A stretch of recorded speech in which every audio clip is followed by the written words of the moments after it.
beda dan agak lain nih teman-teman.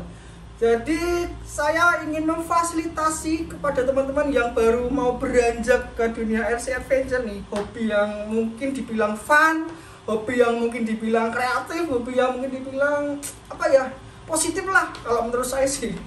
Karena hobi-hobi yang lain tuh ya banyak positifnya juga sih teman-teman, nggak ada hobi yang negatif kok. Hobi makan negatif juga sih, ada yang negatif, ada yang positif. Negatifnya ya obesitas. Nah, ini teman-teman buat yang mau beranjak ke RC Adventure, kali ini saya mau bikin video mengenai sharing-sharing, tukar pengalaman, pengetahuan mengenai RC Adventure nih teman-teman. Jadi buat kalian-kalian yang mau meranah ke dunia RC Adventure seperti ini, yang kalian lihat di short video, lihat di TikTok, kemungkinan scroll-scroll itu banyak lewat apa ya, RC Adventure, wah kelihatan bagus, kalian tertarik. Nah, kita memfasilitasi buat teman-teman yang mau mendunia RC Adventure, kita akan kupas jauh lebih dalam nih teman-teman. Kita akan kenal lebih dalam. Kata orang itu kan tak kenal maka tak sayang ya. Jadi kita harus mengenalkan nih teman-teman. Nah, mohon maaf juga dan saya mohon izin juga kepada para senior, para suhu-suhu RC Adventure sebelumnya yang sudah lama di ranah RC Adventure, yang pengalamannya sudah jauh lebih banyak, yang jauh lebih kompleks lagi pemahamannya. Saya mohon izin untuk menyampaikan beberapa materi yang saya bisa sampaikan, yang saya punya, yang saya miliki berdasarkan referensi-referensi yang sudah saya dapatkan selama ini. Saya sebenarnya tidak berkenan, bukan tidak berkenan sih. Sebenarnya saya tidak berwenang lah untuk menyampaikan materi-materi tentang RC Adventure. Tapi setidaknya saya berusaha lah teman-teman, berusaha buat mengedukasi sedikit gambaran teman-teman. Jadi yang saya punya kita sharing. Nanti teman-teman bisa sharing selebihnya lagi ke senior-senior kita di RC Adventure, di channel-channel YouTube yang sudah besar-besar ya. Kalau channel YouTube saya kan channel YouTube kecil, dan saya juga baru memulainya 1 tahun lebihan dikit. Subscriber baru masih 1.800, ini kan channel kecil banget ya. Channel kecil kok bikin video sok-sokan edukasi, bukan. Ini bukan edukasi, ini hanya sharing, ini hanya tukar pengalaman. Tujuannya satu ya teman-teman. Saya ingin ngasih tahu gambaran kepada teman-teman yang mau ranah ke dunia RC Adventure, biar kalian tidak ngeblank, biar kalian juga sedikit ada gambaran. Nanti mau rencana upgrade, mau rencana apa itu jangan paham, karena di sini nanti saya akan jelaskan dasar-dasarnya, part by part, komponen by komponen RC Adventure. Kita akan jadi lebih tahu nanti apa perbedaan ESC, apa fungsinya ESC, apa ESC brushless, apa ESC yang brushhead. Terus kenapa ada sensorless dan kenapa tidak ada sensorless itu di brushless buat apa? Kalau ampernya besar terus ngaruhnya apa ESC-nya kan? Kalau remote-nya yang manual itu sama remote bawaan pabrik itu bedanya apa? Sama-sama remote, sama-sama yang digital yang ada layarnya itu bedanya apa? Kemudian nanti ada baterai juga, baterai bedanya apa, cara rakit gimana, performa baterai itu bisa mendongkrak RC apa enggak. Nanti kita akan bahas semua nih teman-teman.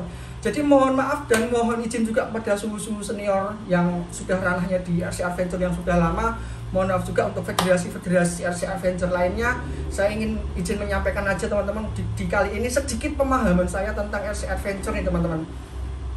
Buat khusus, makanya di sini judulnya khusus untuk pemula. Jadi buat pemula-pemula ayolah kita sharing, karena ini videonya satu arah.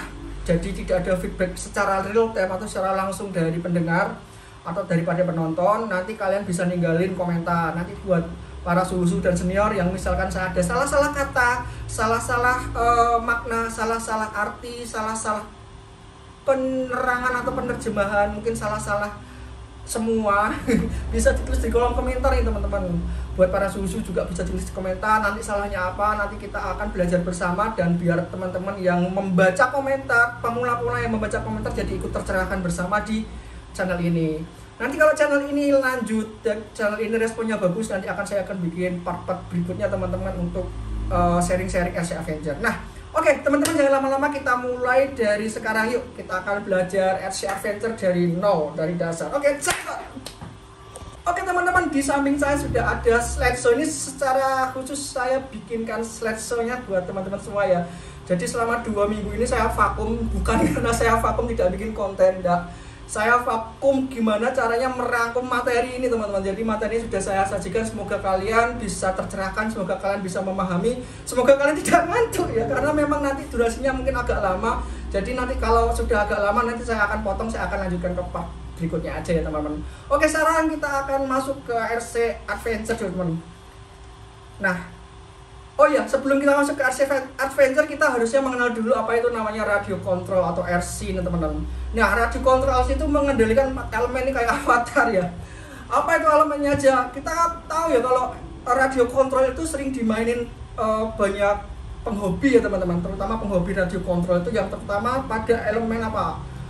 Elemen udara. Ya, kita tahu ada RC pesawat, kita juga bisa lihat RC drone. Nah, kita juga bisa lihat RC yang sekarang lagi viral di TikTok tuh RC parasut nih ya, para layang ya. Itu ya RC baru juga nih teman-teman, konsepnya bagus juga tuh. RC para layang, terus ada RC balon udara, ada. RC balon juga ada yang dikasih baling-baling dia bisa terbang ke kiri kanan, itu juga ada teman-teman. Jadi banyak banget di elemen udara itu ada RC-nya juga. Oke, next lanjut kita ada RC dengan elemen air. Wah, ini yang paling seru juga nih teman-teman. Tapi saya belum pernah coba nih teman-teman untuk RC speedboat dan RC submarine, karena memang di lingkungan saya tuh susah untuk mendapatkan danau dan apa ya air yang sekiranya cocok lah untuk dibuat main RC nih teman-teman. Jadi memang ini terbatas di tempat-tempat tertentu untuk bisa kita main RC speedboat dan RC submarine. Ada RC apa lagi? Ada RC itu kemarin saya pernah lihat RC kapal pesiar ya teman-teman. Itu keren-keren banget tuh kapal pesiar tuh, mirip banget sama aslinya. Jadi pemain-pemain RC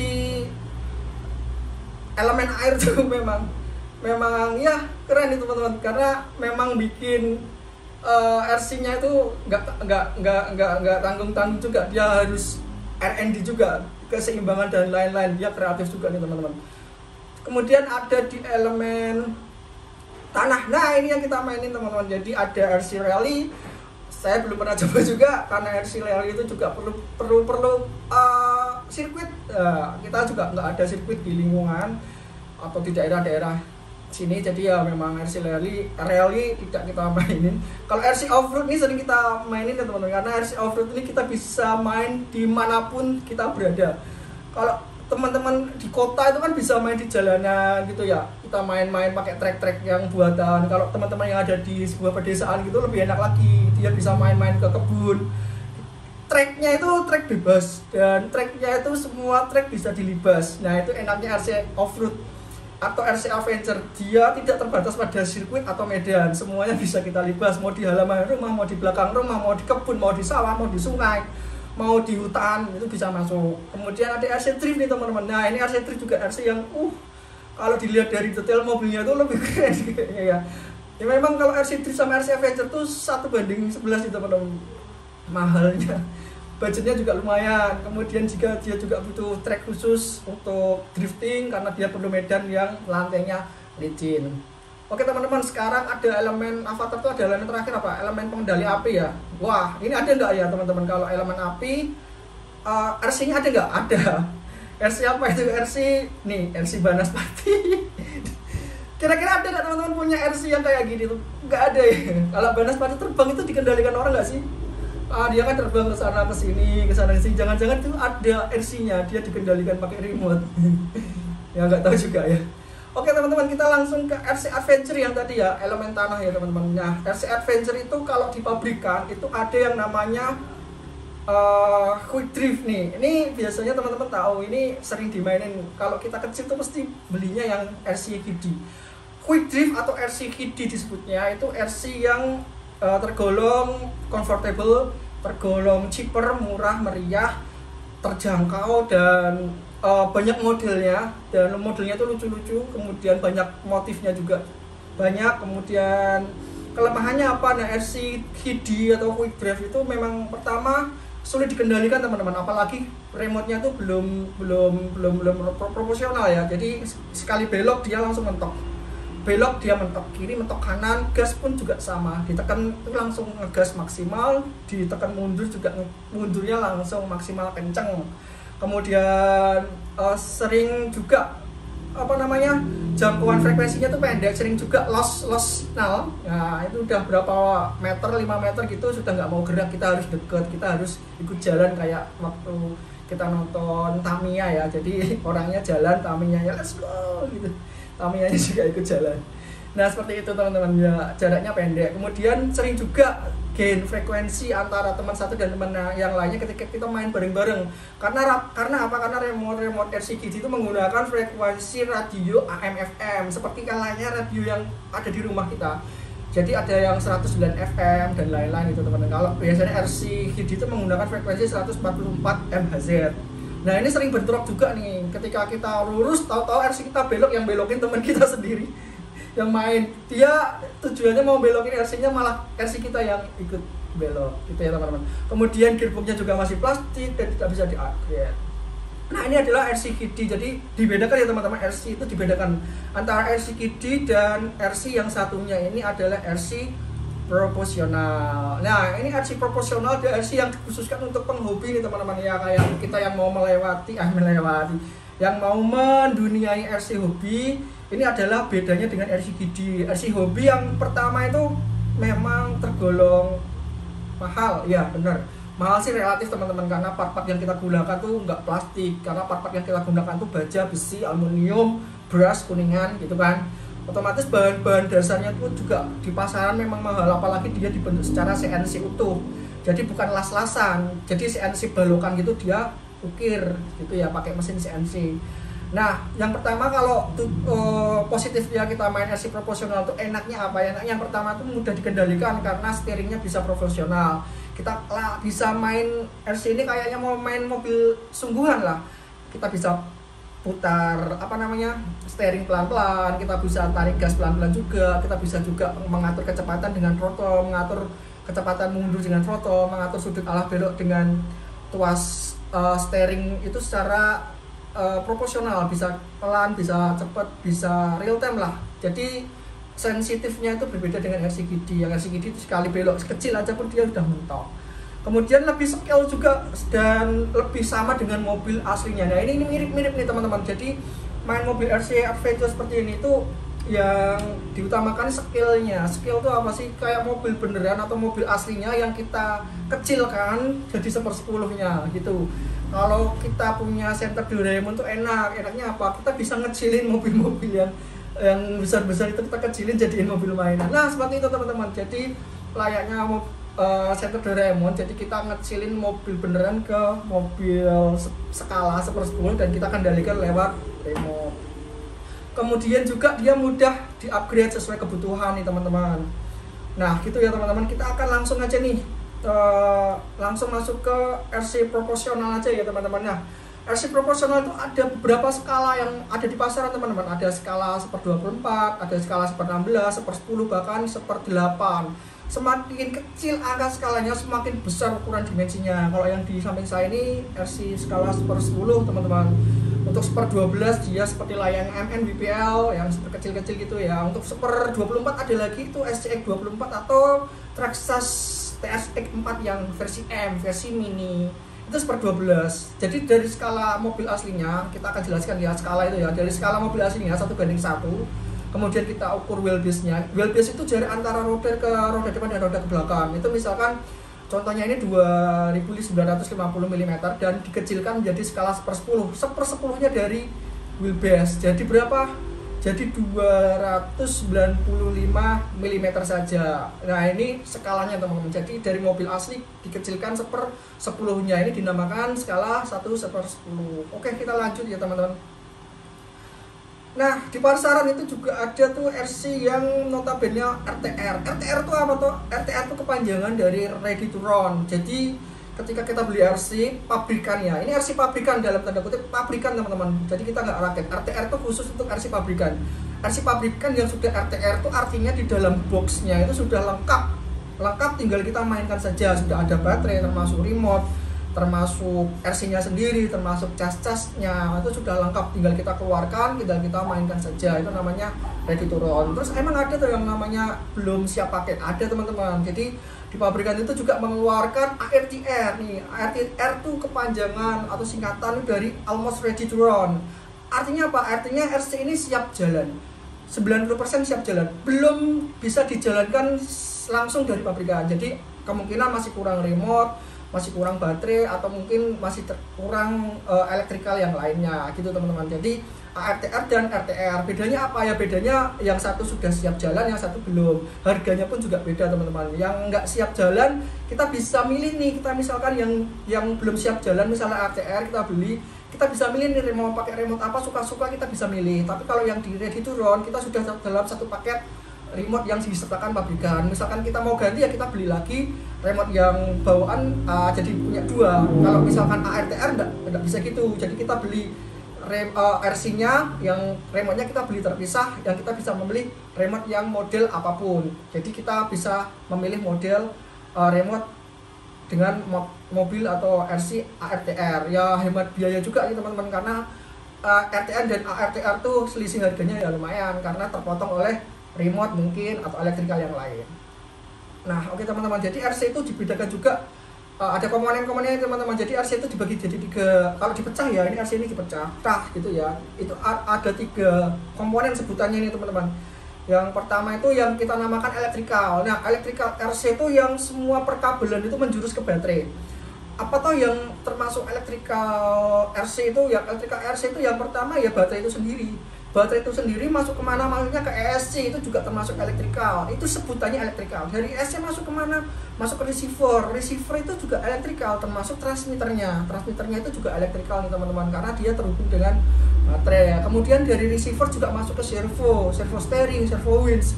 Kemudian servo PTO itu juga winch juga. Itu juga termasuk elektrikal. Atau maupun perlampuan.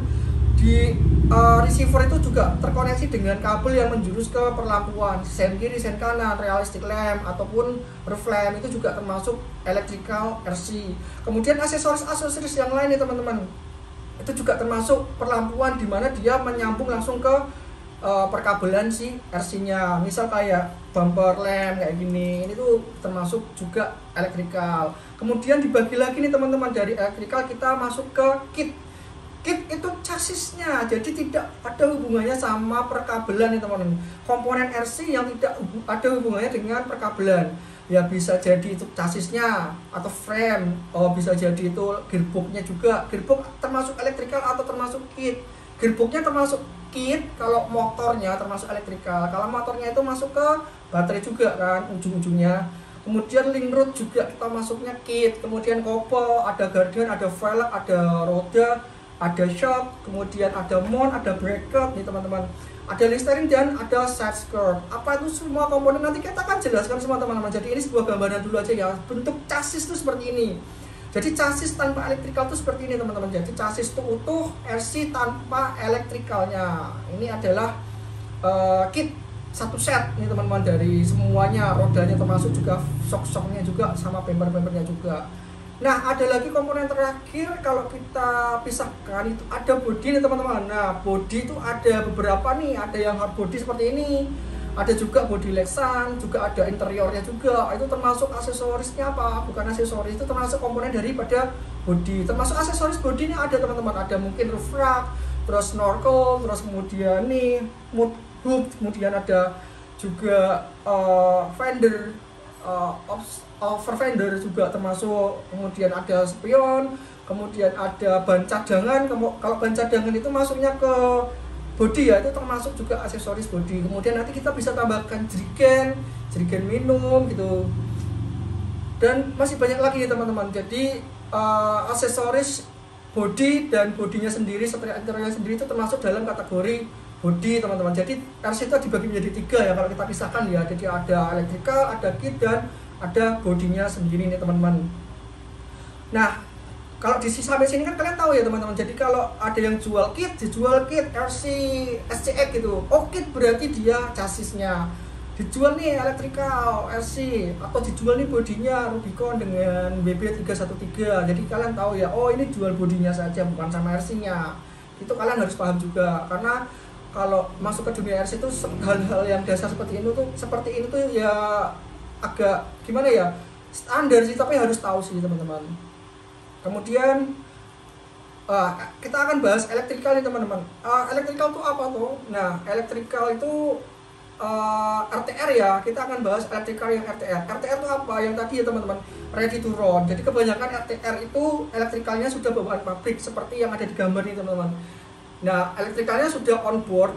Jadi dia namanya electrical Unity Board Circuit. Unity Board Circuit itu di dalam satu board itu sudah ada receiver, sudah ada ESC atau power supply BSC-nya. Jadi ESC power supply BSC-nya plus receiver itu jadi satu dalam satu board. Itu namanya Unity Board Circuit. Ini yang biasanya RC RTR itu sudah diinkludkan. Kenapa toh RC RTR pakainya board seperti ini? Yang pertama ya mengirit biaya, kedua bisa menurunkan harga jual biar harga jualnya semakin terjangkau. Jadi semua komponen, ketiga komponen itu dijadikan satu, kemudian ditambah lagi dia terpakai remote. Nah, untuk RC-RC seperti ini tuh ada di MN, WPL itu ada teman-teman. Kalau kalian beli RC pabrikan mesti kalian mengenal board kayak gini nih teman-teman. Board kayak gini tuh board bawaan pabrik. Apakah board kayak gini bisa diservis? Kalau bawaan kayak gini ya tentu tidak bisa diservis. Kalau mungkin kalian paham tentang elektronika, kalian paham tentang servis, mungkin kalian bisa servis mengganti partnya. Tapi codingnya di dalam itu kemungkinan kalian harus coding ulang karena ESC itu tidak hanya komponen part hardware-nya aja yang kelihatan teman-teman, tapi dia juga ada programnya di dalam. Kalau misalkan itu rusak, ya benar partnya rusak, kalian bisa ganti. Kemudian programnya kita harus isi ulang dengan memflash mungkin, kalau kalian tahu cara flash atau mungkin mengcoding ulang. Kalau kita ya rusak ya udahlah beli ganti baru, sekalian upgrade kita pisahin aja gitu ya teman-teman. Jadi ada elektrikal RTR tuh yang sudah boardnya masih seperti ini jadi satu Unity Board Circuit.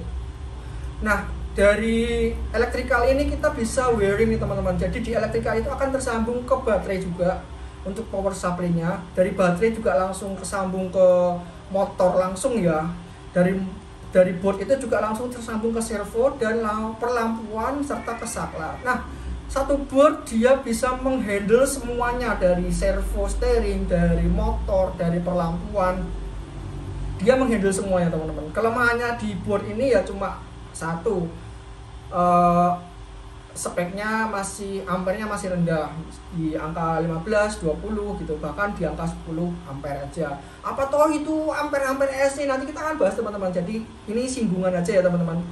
Karena kategori board Unity Board Circuit ini memang feel-nya agak kurang nyaman kalau kita lagi main RC teman-teman, karena RC-nya itu tidak smooth ya, jalannya tidak pelan-pelan. Tapi rekomen lah untuk kita pemula, kita belajar, kita mengenal RC, jadi kita bisa latihan cara belok kanan belok kiri kan. Kalau belok kanan belok kiri itu harus menyesuaikan, nggak bisa langsung kita hafal ya teman-teman, karena waktu RC jalan ke depan ya kita bisa hafal kiri kanan, tapi kalau RC-nya sudah berbalik arah kita akan kebingungan kalau kita nggak terbiasa.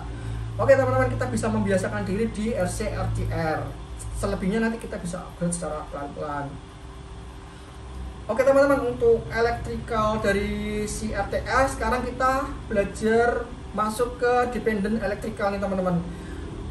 Dari Unity Board Circuit itu kalau kita pisahkan itu ada dua part teman-teman. Jadi ada part ESC dan part receiver. Nah, di independent electrical ini partnya dipisah antara ESC dan receiver. ESC itu apa toh? ESC itu electric speed controller, di mana dia berfungsi untuk mengontrol motor atau dinamo lajunya sesuai tarikan yang kita perintahkan di transmitter. Nanti kita memerintahkan laju motor melalui tuas throttle di transmitter, akan diterima oleh receiver. Receiver akan mengirim sinyal ke ESC electric speed controller untuk memerintahkan motor melaju pelan atau lambat atau cepat atau mundur atau ngerem. Nah, seperti itu teman-teman. Itulah fungsinya si ESC electric speed controller. Dia yang memerintahkan sebagai otaknya daripada motor atau dinamo yang ada di RC. Perintahnya berasal dari mana? Dari transmitter yang diterima oleh receiver. Nah, di sini ada receivernya. Nah, ini yang namanya independent electrical nih teman-teman. Kemudian dari ESC ini wiringnya gimana? Nah, wiringnya seperti ini teman-teman. Agak ruwet enggak sih teman-teman? Jadi kita pisahkan saja tuh antara ESC dan receiver. Dari receiver dia masuk ke ESC, bisa juga dari receiver itu langsung masuk ke servo, kemudian dari ESC dia masuk ke baterai, power supply-nya kemudian masuk ke motor. Seperti itu teman-teman. Jadi wiringnya nggak terlalu ribet. Kalau lihat dari diagram ini simple ya teman-teman. Jadi simple banget, dari ESC dia ke baterai, ke motor, kemudian ke receiver dan ke channel satunya ke servo. Apa tuh channel 1, channel 2, channel 3 receiver? Nanti kan kita akan bahas teman-teman. Kita akan pelan-pelan bahas ke sana. Kita akan pengenalan dulu apa itu electrical unity board circuit, apa itu electrical independent atau dependent electrical. Seperti ini teman-teman. Nah, kita akan masuk ke subbagian electrical adventure teman-teman. Jadi kita akan belajar yang namanya electrical independent. Kita akan belajar dulu receiver ya teman-teman. Kita akan mengenal RX, TX atau biasa kita sebut dengan transmitter dan receiver. Apa tuh transmitter dan receiver? Nah, transmitter dan receiver itu adalah, transmitter adalah pemancar, receiver adalah penerima. Kita akan belajar ke pemancarnya dulu teman-teman. Pemancar RC atau transmitter itu ada beberapa channel, ada yang 12 channel, ada yang 10 channel, dan ada yang 6 channel. Nah, semua transmitter ini berfrekuensi atau main di spektrum sinyal 2,4 GHz. Jadi beda sama RCGD tadi yang masih menggunakan frekuensi radio AM FM. Nah, untuk untuk transmitter yang ini sudah menggunakan gelombang pemancar di 2,4 GHz atau biasa disebut spektrum 2,4 GHz. Di mana spektrum ini spektrum yang sangat panjang jangkauannya, sangat kuat juga, kemudian dia tidak bisa gain antar sini sampai antar satu dan yang lain setelah transmitter itu dibinding atau dipasangkan. Jadi setelah transmitter itu dipasangkan dengan receivernya, dia tidak akan mencari receiver lain. Artinya dia akan bakalan setia gitulah istilahnya teman-teman. Transmitter itu bisa setia ya. Nah, transmitter itu akan setia sama pasangannya setelah dibinding. Nah, transmitter pemancar 2,4 GHz itu ada beberapa model. Yang pertama ya dia ada 12 channel seperti layaknya kotak gitu kanan kiri. Ini biasa dipakai untuk RC drone, RC aero modeling dan lain-lain teman-teman. Kalau RC adventure pakai remote kotak kayak gini agak kesulitan karena kita medannya medan off-road. Kadang kita naik gunung, kadang kita ke air, kadang kita ikut turun ke jurang kayak gitu. Kalau transmitternya kayak gini tuh takutnya resikonya tuasnya itu kesenggol badan dan RC-nya itu bisa dijalankan. Kan nggak lucu juga tuh teman-teman, kita sedang main lagi nanjak itu kan tiba-tiba kepleset terus tuas throttle-nya itu kesenggol kayak gitu kalau pakai transmitter yang kotak. Nah, biasa yang kita pakai itu transmitter dengan model gun atau tembak. Nah, transmitter yang kayak gini tuh yang lebih comfortable lah untuk main RC adventure karena yang pertama segi kenyamanan, kedua dia bisa hand mode one handle ya, biar bisa dengan one handle atau satu tangan aja kita kendalikan, yang satu kita bisa koordinasi sama teman-temannya, atau mungkin kita bisa merekam satu situasi, atau mungkin kita bisa lanjut konten gitu ya teman-teman. Jadi enaknya seperti itu, kita bisa one handle, one hand ya. Nah, transmitter ini juga ada yang modelnya 10 channel, ada yang 6 channel. Tergantung teman-teman nanti kebutuhannya berapa, disesuaikan aja. Karena channel-channel di transmitter itu nanti banyak fungsinya teman-teman. Yang pertama ya untuk menghidupin winch, kedua bisa menyalakan transmisi gear 1, gear 2, atau bisa untuk menyalakan perlampuan juga bisa. Macam-macam teman-teman. Ada yang bisa menyalakan wiper juga, itu kan ada di channel-channel yang selebihnya yang 10 atau 11 gitu ya. Kita sesuai kebutuhan aja teman-teman untuk channelnya. Jadi nggak masalah mau pakai yang 12 channel, 10 channel atau 6 channel, bahkan sampai 2 channel itu nggak masalah, misalkan 2 channel itu sudah cukup untuk gaya bermain kita. Oke teman-teman, dari transmitter ini ada transmitter yang namanya transmitter bawaan ya teman-teman. Transmitter bawaan itu kayak apa tuh? Kayak gini.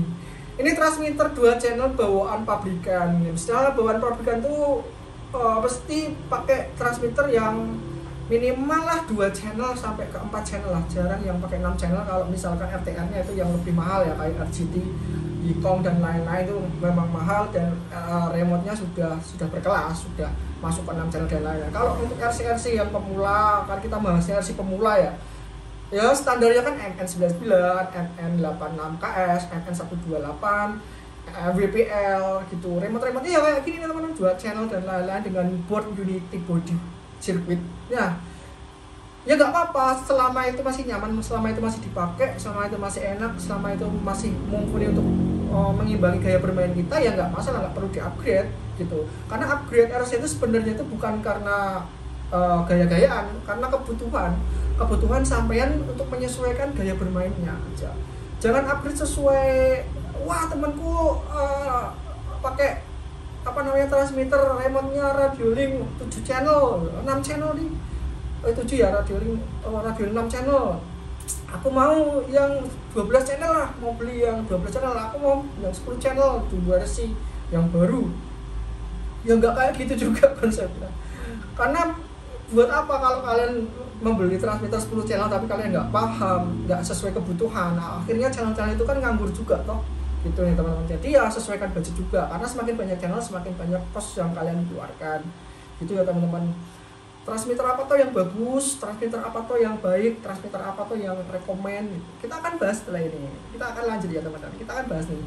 Menarik nih transmitter ya teman-teman. Jadi pemahaman seperti ini mungkin kalian sulit untuk didapatkan ya, karena memang harus mencari-cari ya teman-teman. Semoga video ini bisa menambah wawasan dan gambaran teman-teman yang masih pemula, dan seperti kayak saya juga pemula, kita akan belajar bareng nih teman-teman. Jadi di sini nggak ada yang namanya guru ya teman-teman, nggak ada yang namanya guru. Saya menggurui anda. Saya nggak menggurui, saya hanya menyampaikan materi yang saya punya dan saya miliki dan saya kuasai. Kita akan sharing bersama, kita akan tanya jawab bersama, nanti kita akan sharing lah. Kalau kita nggak tahu nanti kita tanya senior yang mungkin kalau pas lewat video ini di beranda, mungkin senior tertarik mau lihat presentasi ini, atau terus dia menambahkan ilmu yang dia punya gitu ya, terima kasih, karena komen di belakang tidak saya tutup teman-teman. Kita akan terbuka, kita akan bebas. Nah, kita akan bahas pemancar nih teman-teman. Ya, pemancar itu ada dua nih teman-teman, dua tipe pemancar. Yang pertama itu digital, yang kedua adalah analog. Ya, bedanya apa tuh kalau digital sama analog? Yang digital kan ada layarnya, yang analog kan enggak, ya sama aja. Bukan karena itu teman-teman, konsepnya bukan kayak gitu. Nah, saya akan agak minggir ya teman-teman. Ya, nanti agak luas juga. Nah, untuk digital itu kita bisa adjustment setiap channelnya itu secara mandiri atau independen lah. Nah, kita bisa adjustment EPA-nya. Apa itu EPA lagi itu? Pemewa. Apa itu EPA? Nanti kita akan bahas juga. Ini kita singgung singkatan-singkatan atau mungkin istilah-istilah ya. EPA itu endpoint adjustment. Tujuannya itu untuk membatasi pergerakan servo. Nah, kita bisa adjustment tuh setiap channelnya. Kalau digital, channel 1, channel 2, channel 3, channel 4, channel 5, bahkan sampai channel 10 kita bisa adjustment EPA-nya masing-masing. Kalau di analog kita nggak bisa teman-teman, kita hanya dibatasi di channel 1 dan channel 2 saja. Meskipun di analog itu kayak di 2RC itu sudah mendapatkan 6 channel, tetapi EPA settingannya kita bisa hanya batas maksimal di channel 1 dan channel 2. Apalagi yang membedakan? Yang membedakan nominal atau nilai poin EPA-nya teman-teman. Jadi di endpoint adjustment-nya di digital kita bisa atur seberapa persen, kirinya seberapa persen, ke kanannya dibatasin berapa persen. Ibaratnya gitulah. Misalkan ini servo gerak, dia diputer tuas steering mentok segini, ke kanan juga mentok segini. Nah, di EPA kita bisa batasin segi ke kiri itu cuma 50%, di kanan itu 60%. Kita bisa batasin, kita bisa setting. Kalau di analog kita nggak bisa, bisanya hanya membatasi secara keseluruhan daripada channel 1. Misalkan 50% ya nanti ke kiri 50%, ke kanan juga dibatasi 50%. Fungsinya buat apa loh? Kalau kalian punya steering RC, ketika RC-nya itu berbelok dan sudah end limit daripada si tuas steeringnya sudah mentok, dia sudah gaduk lah berkata, sudah 45 derajat tapi steering masih ingin geser lagi, itu kan kita bisa batasi. Tujuannya apa? Tujuannya agar servo itu tidak stres, agar servo itu tidak terlalu memaksakan diri mendorong tuas lebih jauh lagi, padahal steering itu sudah mentok karena dibatasi oleh limit gadanya sendiri gitu ya teman-teman. Sama ke kiri dan ke kanan kan kadang berbeda settingan tengahnya atau senternya. Yang kadang ke kiri sudah mentoknya 50, yang ke kanan sudah mentoknya 50. Apa tuh yang membedakan?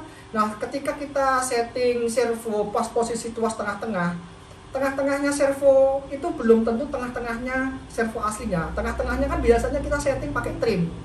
Nah, kalau kita gesernya pakai trim, otomatis kita mengurangi jatah perbelokan di sebelah kanan kalau kita membatasi sebelah trimnya sebelah kanan ya teman-teman.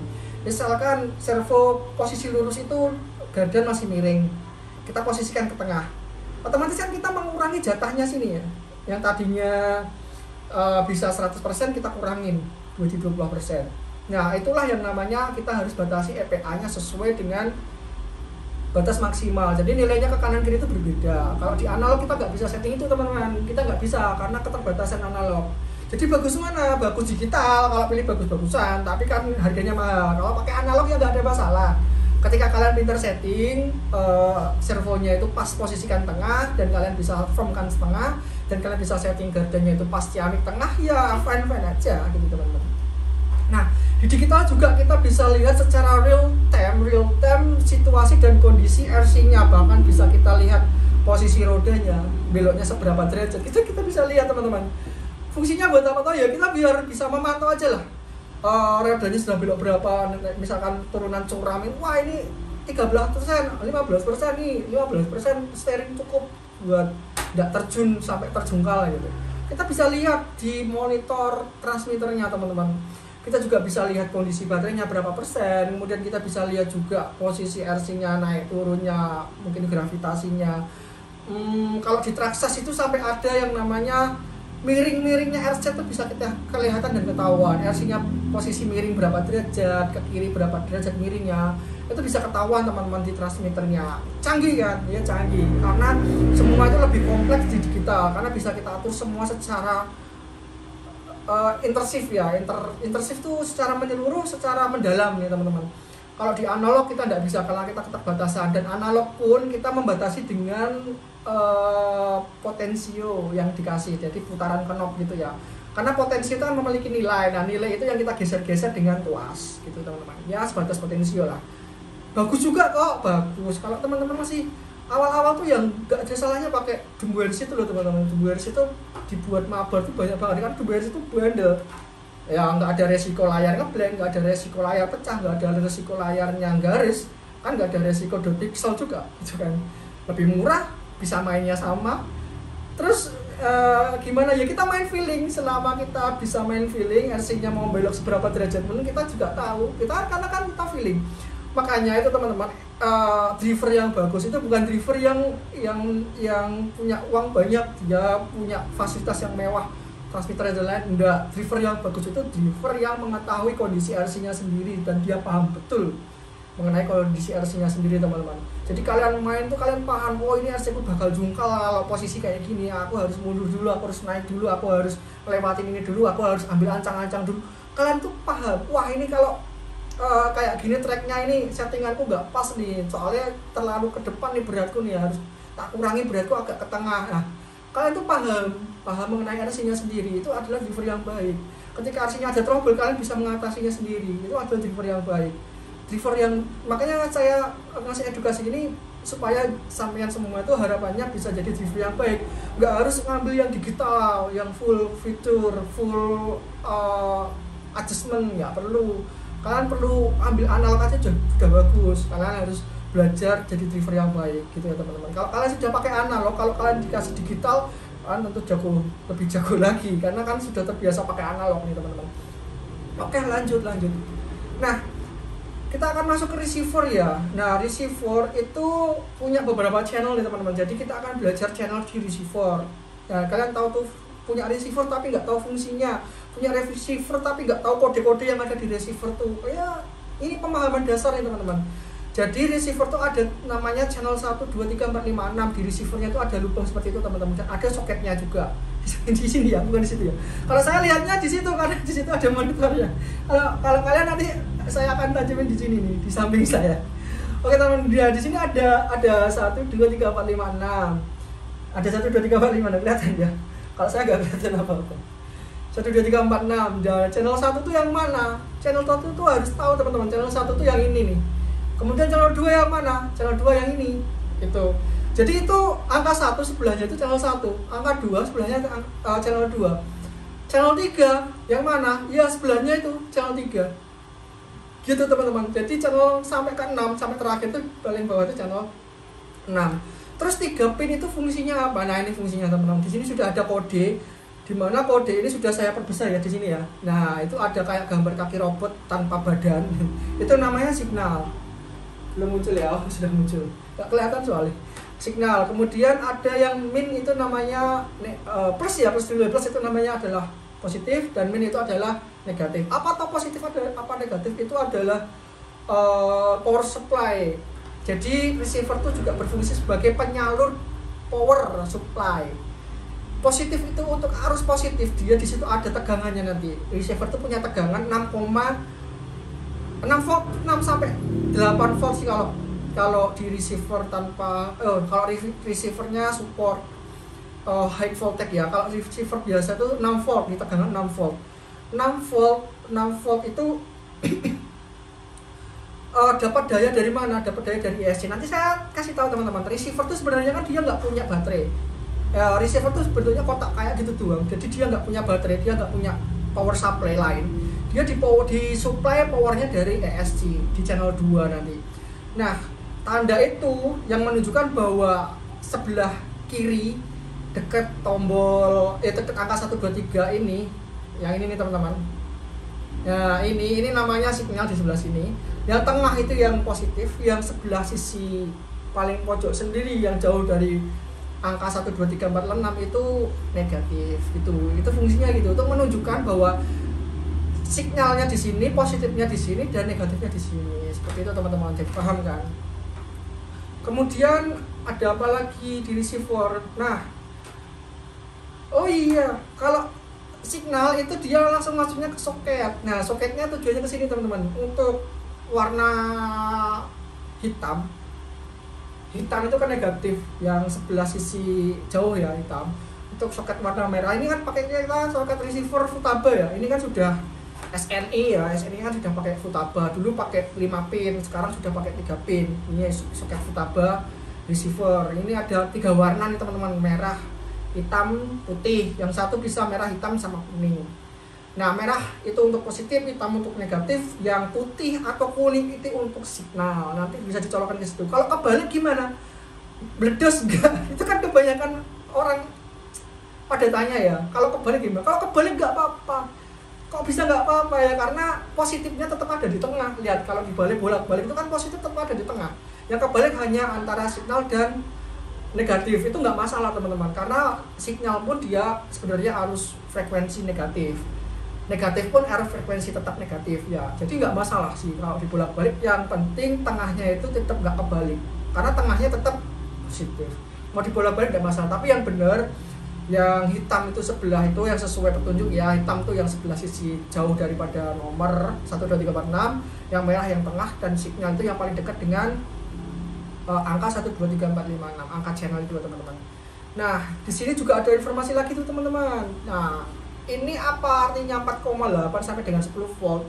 Artinya receiver ini support arus tegangan DC dari ESC. Nanti ESC itu akan mensuplai, ngasih power ke receiver. Jadi receiver itu bisa nyala karena dia dapat listrik dari ESC. ESC dapat listrik dari baterai.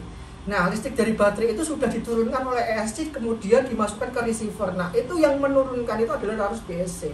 BSC itu apa, Tro? Baterai Elimination Circuit. Jadi dia mengeliminasi voltage daripada baterai yang dikonekkan ke ESC. Misalkan ESC-nya 3S, kalau nggak ada BSC masuk ke receiver ya nanti 12 volt. ESC-nya receivernya ya bledos karena over voltage kan.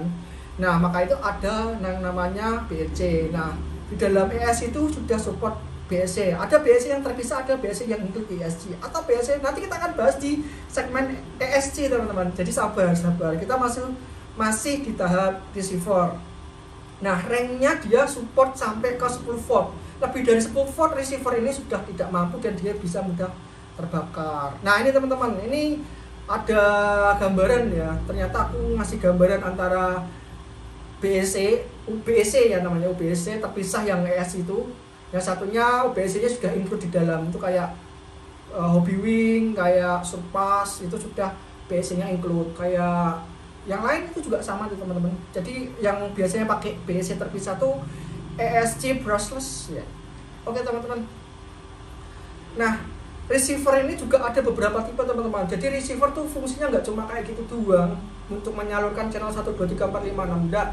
Nah, kita ada receiver juga yang punya fitur khusus telemetri. Apa tuh telemetri? Nih teman-teman, telemetri itu adalah dimana dia ada soket yang dimasukkan ke dalam baterai langsung ya, di bypass lah. Jadi baterai yang masuk ke ESC dia di paralel juga masuk ke receiver. Tujuannya apa? Tujuannya untuk memantau kondisi baterai RC ke remote langsung. Keren ya? Keren sih. Jadi kita bisa memantau kondisi baterai berapa persen, berapa voltage-nya langsung dari layar remote atau layar transmitter. Ini khusus untuk receiver yang sudah support telemetri seperti Radiolink R7FG. Kalau kalian pakai transmitter Radiolink yang sudah digital, kalian sudah lumayan punya fitur kayak gini.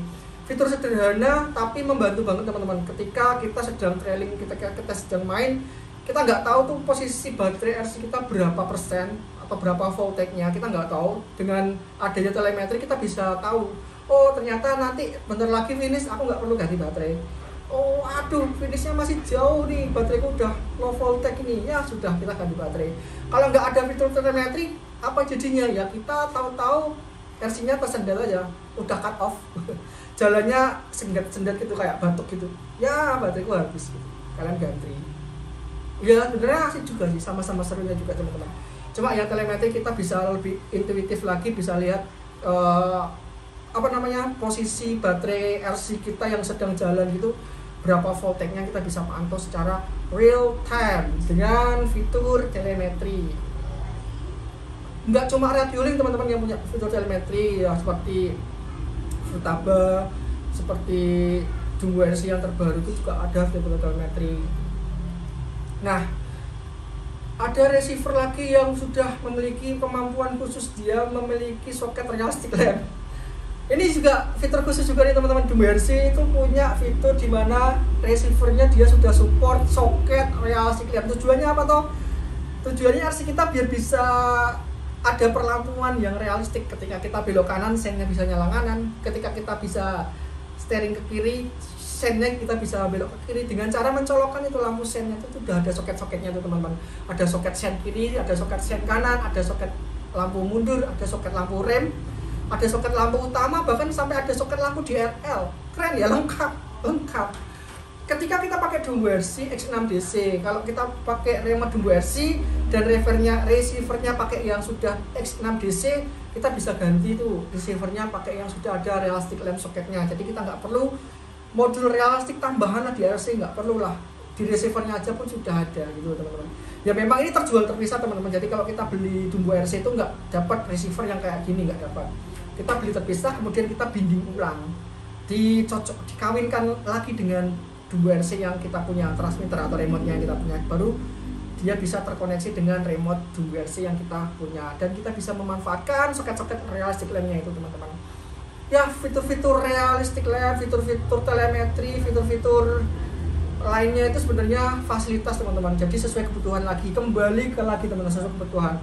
Yang misalkan RC-nya nggak butuh realistik amat, yang penting kita bisa main mabar siang-siang toh. Nah kalau siang buat apa sen juga nggak kelihatan, buat apa lampu juga nggak dinyalakan gitu. Masa lampu dinyalakan siang-siang buat patut-patutan ya boleh. Kalau mau lampu sekedar lampu DRL ya nggak perlu pakai receiver dengan fitur realistic lamp seperti ini. Kalian bisa langsung aja bikin dari lampu LED yang kalian masukin resistor, terus kalian colokin ke receiver, tegangannya 6 volt tadi diturunin jadi 3,5 volt, support dengan lampu LED, sudah jadi lampu DRL, bebas kan. Jadi ya sekreatif-kreatifnya kita lah. Jadi kembali lagi ke fungsionalitas dan gaya bermain kita teman-teman. Jadi nggak perlu mengejar seperti ini kalau memang ini nggak dibutuhkan sama sekali buat gaya bermain. Kalau gaya bermain sampean itu butuh realistik, aku butuh scale, aku butuh kalau belok itu bagus, itu ada sennya, mundur ada lampunya, realistik banget itu ya, rekomen. Semua kembali lagi ada budgetnya yang harus ditebus teman-teman. Oke, setidaknya kalian tahu ya untuk receiver ya. Nah, di sini ada langsung soket plug-in-nya atau adapternya si RN model ya teman-teman. Jadi dengan adapter ini kalian langsung enak banget ya. Langsung langsung masuk perkabelan, jadi langsung disambungin sama lampu-lampu yang dikhususkan tadi ya, bikin lampu sennya tinggal solder tuh ke sen kabelnya, tinggal solder ke realistic lampnya semua, jadi nyala dia lampunya itu deh. Jadi sudah enak banget tuh kalau Doomwear dimanjakan. Rekomen kalian ya teman-teman, kalau pakai Doomwear ke depannya sih kalian bisa upgrade receivernya aja juga lumayan. Mau pakai receiver yang sudah telemetri, kalian harus ganti juga Doomwear yang sudah digital. Ada kok Doomwear yang sudah digital. Oke, next lanjut aja teman-teman. Dari transmitter receiver, kita harus tahu juga nih teman-teman, bahwa receiver transmitter itu enggak satu RC satu remote, enggak. Jadi konsepnya itu teman-teman, kita punya satu remote itu bisa 3 RC bahkan sampai 10 RC dalam satu remote. Receivernya bisa banyak gitu, karena receiver itu kita binding, kita kawinkan. Jadi transmitter ini itu bisa bilingual, poligami lah, poligami. Jadi nggak cuma satu pasangan, dia bisa ke pasangan-pasangan lain yang sama mereknya. Radiolink ya harus dengan Radiolink. Kalau transmitternya Radiolink dihubungkan dengan receivernya Doomwear ya kawin silang itu namanya. Susah itu, nggak bisa connect, karena memang programmable-nya si transmitter tuh dia hanya mengenali receiver dengan coding yang sama. Kalau Radiolink ya Radiolink, dia codingnya sama kan. Dia kita bisa binding, jadi kita bisa punya 3 RC, satu remote tuh bisa teman-teman, dengan 3 receiver. Kalau mau satu remote, satu receiver, tapi 3 RC bisa enggak? Ya bisa. Caranya gimana? Caranya gonta-ganti tuh receivernya. Habis main di RC ini, kalian copot receivernya pindah ke RC yang lain. Kalau sudah main RC yang lain, kalian copot lagi tuh receivernya pindah ke RC yang satunya lagi. Bisa kan? Yang penting kan 3 RC gantian gitu. Ya sama ini teman-teman, ini juga tetap gantian. Jadi kita nggak bisa main berbarengan untuk main RC-nya teman-teman. Kalau misalkan 2 receiver jadiin satu binding, bisa enggak? Bisa, ada yang enggak. Ini sebuah fitur lagi teman-teman. Jadi ada yang satu transmitter itu bekerja secara bersamaan dengan 2 receiver tuh secara real time bersamaan bisa. Dimanfaatkan buat apa ya? Enggak buat RC. Kalau buat RC buat apa? Yang satunya jalan, satunya ikut jalan, satunya kiri, satunya kirinya, kanan kirinya juga beda nanti. Yang satunya kirinya wes kesini, yang satunya kirinya udah belok gitu kan, beda. Buat apa tuh yang tank itu? Kayak RC tank itu kan teman-teman, dia menggeraknya kan rodanya beda, kanan sama kiri. Kalau kita belok ya kiri jadi kanan jadi kiri. Kalau kita bisa pakai satu receiver juga bisa, pakai mode tank itu juga bisa teman-teman. Atau kalau RC pesawat itu juga bisa pakai 2 receiver. Yang satu buat gerakin mungkin kamera, kalau kita mau belok, kameranya ikut belok ke sini, kameranya ikut belok ke sana, ke atas, ke bawah, itu bisa juga teman-teman. Kalian bisa cabang juga bisa sih sebenarnya, pakai cabang Y itu bisa juga. Ya yang penting 2 receiver itu bisa bekerja secara bersamaan dengan satu transmitter dengan kebutuhan khusus lah. Buat apa ya terserah dengan gitu teman-teman. Tapi itu tidak semua transmitter bisa, ada transmitter tertentu saja. Nah, dari transmitter kita beralih ya, kita masih uprek-uprek elektrikal teman-teman. Nah, ini yang sangat penting, yang ini agak lumayan lama pembahasannya teman-teman. ESC dengan bukan ESC, kita akan bahas ESC, Electric Speed Controller nih teman-teman. ESC, kalau kata-kata ESC itu wah mesti mahal nih. Wah, ESC ya ganti, memang part paling krusial tuh ESC teman-teman. Dibilang mahal yo jane awet kalau kalian beli ESC yang awet. Kalau dibilang mahal ya dia vital. Ya ESC itu Electric Speed Controller. Kenapa ESC ini sangat penting? ESC ini yang mengatur laju daripada si RC-nya atau motornya teman-teman. Feel-nya itu ada di ESC.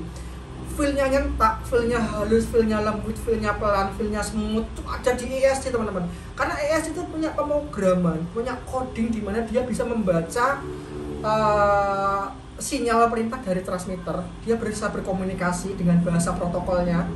Terus kemudian dia menyalurkan daya dan upaya ke motornya sesuai perintah. Secara konsep, secara teorinya seperti itu. Jadi beda ESC, beda feel ya belum tentu teman-teman. Kadang ada yang ESC-nya tuh hampir mirip-mirip sama tuh ada. Tetapi secara hakikatnya beda merek, beda feel. Misalnya merek JJRC sama merek Hobbywing, merek yang lain itu tetap sama-sama beda feel. Halus lembutnya tuh beda teman-teman. Jadi ya ES itu komponen yang sangat penting. Kita bahas yuk ESC yuk. Apa tuh ESC itu? ESC Electric Speed Controller, teman-teman. Nah, ESC itu memberitahu motor seberapa cepat motor harus melaju berdasarkan perintah data atau sinyal dari pengontrol atau throttle, dari remote atau transmitter ya. ESC itu tipenya ada 2, teman-teman, ditentukan sama motor yang mau dipakai. Kok gitu ya? Ya iya, karena motor sendiri itu ada 2 tipe, teman-teman, brushless dan brushless. Nanti kita akan bahas motor, tapi kita akan singgung dulu ya di sini sedikit pembahasan tentang motor, karena kita akan menyinggung ESC. Tidak fair kalau kita nggak menyinggung motornya terlebih dahulu, openingnya dulu. Nah, motor dinamo itu ada 2 tipe, teman-teman. Brush head seperti ini, dia masih menggunakan kumparan, dia menggunakan brush di situ. Itu yang ada tanda merahnya sudah saya kasih tahu, tanda-tanda panah. Di situ ada brush. Brush itu adalah kutub atau bisa disebut dengan karbon atau bisa disebut dengan sikat. Ya nggak apa-apa lah, terserah penyebutannya. Dimana brush itu adalah penyalur powernya ya, dia penyalur powernya yang langsung terhubungan dengan pin konektor atau pin komunikatornya, teman-teman, daripada si kumparan nanti. Nah, motor kedua itu adalah brushless. Brushless itu juga ada outrunner, ada inrunner. Nah, yang ini outrunner itu cangkang magnetnya yang berputar. Brushless itu tidak menggunakan, tidak shaftnya yang berputar, teman-teman, tapi cangkangnya yang berputar. Brushless tanpa brush. Brushless ya, namanya brushless ya, tanpa brush, tanpa karbon, tanpa sikat, tanpa itulah, tanpa penghubung ya, teman-teman, penghubung ke komunikator, dia tanpa. Jadi dari kumparan itu langsung masuk ke kabel. Yang berputar apa? Yang berputar magnetnya yang mengelilingi. Nah, dari motor brushless itu ada yang brushless outrunner, juga ada yang brushless inrunner. Kalau yang brushless inrunner itu magnet atau rotornya yang di dalam yang berputar seperti ini, teman-teman. Nih, lihat ya, ini magnet yang di dalam itu yang berputar. Jadi dia nanti akan bahas teman-teman jauh lebih dalam untuk motor brushless dan brushless setelah kita membahas ESC ya, teman-teman. Kita akan kupas tuntas cara kerjanya si brushless dan brushless ya. Kita akan singgung aja ya, teman-teman, di sini biar kalian ada openingnya. Ya, kalau brushless inrunner itu magnet yang ada di dalam yang berputar. Kalau yang bedanya sama yang brushless, dia kumparannya yang berputar. Beda ya, teman-teman, antara kumparan yang berputar di dalam dan ini magnet yang berputar di dalam. Gitu ya. Oke, dari semua motor ini kita akan bahas ESC-nya. Nah, yang sebelah ini adalah ESC brushless yang pakai heatsink warna merah, yang heatsink warna hitam dan ada cooling fan-nya. Ini ESC brushless. ESC brushless itu teridentik dengan soket 3 fase atau 3 pin. Gitu ya, teman-teman. Jadi ESC brushless. Nah, kita akan bahas ESC ini, teman-teman. Kita akan mengenal ESC brushless. Nah, ESC brushless itu banyak macamnya, teman-teman. Jadi ada yang berkode 20 ampere, 30, 40, 50, 60, 70, 80, bahkan sampai ke 100 ampere. Apa toh ESC brushless ini sampai 100 ampere? Kode-kode ampere ini pada ESC merupakan batas maksimum ya, teman-teman. Ingat, ini bukan power yang disalurkan ke motor, tetapi ini adalah batasan maksimum kuat arus yang dapat ditangani oleh ESC. Kuat arus yang dapat dari mana? Dapat dari baterai tentunya.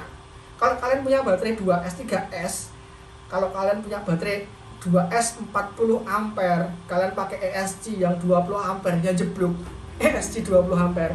Karena dia batasnya cuma maksimal 20 ampere, bateraimu terlalu besar kuat arusnya. Jadi kalau misalkan baterainya itu 40 ampere, kita menggunakan ESC 60 ampere, nggak masalah, karena ESC bisa mentoleransi sampai maksimal 60 ampere meskipun bateraimu cuma 40 ampere. Gitu ya, teman-teman, paham sampai di sini ya. Ini yang biasanya kebalik-balik sama teman-teman nih. 60 ampere berarti dia jauh lebih kenceng, lebih kuat. Ya belum tentu. Lah bateraimu berapa ampere dulu, gitu, teman-teman. Jadi ESC ini tidak mengeluarkan arus semerta-merta 80 ampere kalau dia nggak punya supply-nya. Supply-nya apa tuh? Supply-nya ya baterai. Bateraimu, baterainya 4S 80 ampere disuplai, oke, dia bisa masuk ke motor sebanyak maksimum 80 ampere. 100 ampere bisa kalau bateraimu itu 4S li 100C, bisa tuh pakai power maksimal 100 ampere, terbang itu RC Adventure itu bisa terbang itu kalau pakai 100 ampere. Biasanya pakai 100 ampere itu pakai RC Drift gitu ya, tapi ya nggak apa-apa. RC Adventure pakai 100 ampere tuh buat torsinya jebol gede. Mungkin dia pakai gearbox dengan FDR tinggi. FDR itu apa lagi? Nanti kita akan bahas di gearbox. tenang. Jadi video kali ini tuh kita akan bahas detail. Jadi kalau misalkan ada yang salah-salah sebut, saya mohon maaf ya teman-teman, itu kesalahan saya sendiri yang saya mungkin kurang banyak belajar lagi. Nah, saya akan share nih teman-teman buat pengalaman saya, buat teman-teman, buat ada gambaran. Jadi biar nggak salah kira ya teman-teman. ESC 60 ampere, tuh kenceng, enak, mantap. Nah, kalau baterainya 2S ya nggak kenceng. Ya kan? Karena ESC itu maksimal, batas maksimum kuat arus yang dapat ditangani oleh ESC. Sampai di sini paham ya teman-teman? Nanti bisa diputar lagi slide-nya atau di screenshot ya. Nah, ESC berasal, kita akan masuk ke cara kerja ESC. Ini menarik nih teman-teman, cara kerja ESC. ESC ada cara kerja? Ada, karena ESC itu diprogram. Nah, ESC itu dapat power supply dari baterai. Lihat, itu ada bagannya di sini. Nih. ESC dapat power supply dari baterai. Dari baterai kemudian masuk ke dalam ESC. Dari dalam ESC itu ada yang namanya perintah atau protokol yang didapatkan dari receiver. Nah, itu yang didapatkan dari throttle control di channel 2. Itu ada perintah sinyal dari receiver di channel 2. Kan channel 2 kan masuk ke ESC teman-teman. Di situ ada kabel putih yang masuk ke ESC. Kabel putih itulah yang mengontrol ESC. Nah, dia ada perintah dari throttle control. Perintahnya berupa apa? Berupa coding, berupa protokol atau bahasa mereka cara berkomunikasi. Ada beberapa bahasa teman-teman untuk ESC itu. Ada bahasa PWM, ada bahasa DBoS dan lain-lain. Nah, itu bahasa pemrograman. Nah, bahasa pemrograman itu akan dibaca oleh ESC. Oh, ini ESC gitu. Kemudian di dalam ESC itu juga ada sudah include BSC. Nah, ini yang saya tadi tanyakan teman-teman. Yang saya tadi utarakan teman-teman. BSC itu apa? BSC itu untuk membatasi arus yang ada di baterai. Misalkan baterai kita 2S. 2S kan nggak serta-merta masuk receiver. Karena apa? Karena receiver butuh daya.